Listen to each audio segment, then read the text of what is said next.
Hello বন্ধুরা, আসসালামু আলাইকুম। কেমন আছেন আপনারা?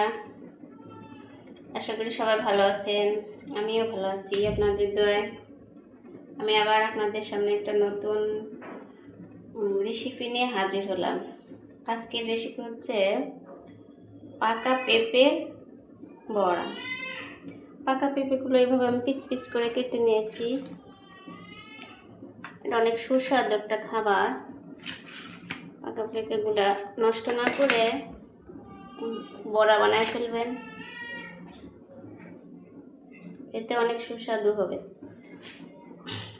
দিলাম কিছু পরিমাণ মতো পেঁয়াজ,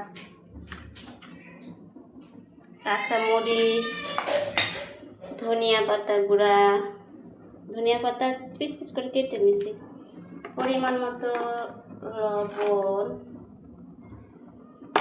কিছু হলুদ গুঁড়া, এক টেবিল চামচ আমি মরিচ গুঁড়া দিলাম। যে যেমন ঝাল খাবেন সেই পরিমাণ মরিচের গুঁড়া দেবেন। 2 চামচ দিলাম, একটু ঝাল ঝাল হবে, মজা লাগবে।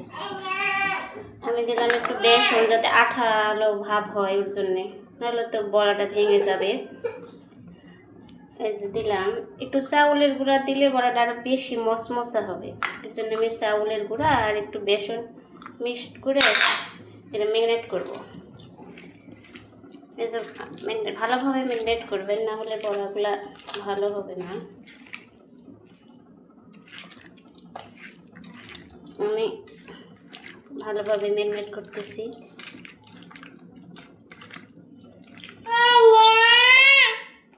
আমার মেয়েটা ডিস্টার্ব করতেছে।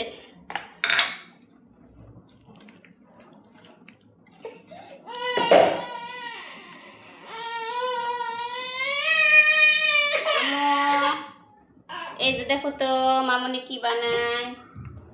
এই যে ভালোভাবে কয়েক মিনিট ম্যারিনেট করার পরে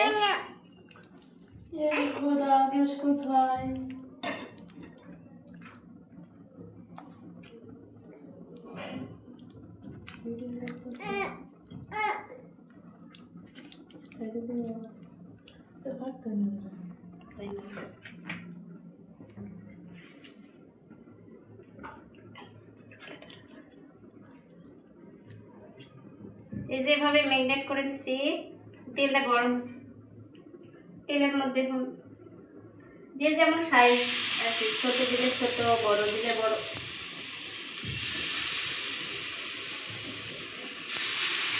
দিতে পারেন।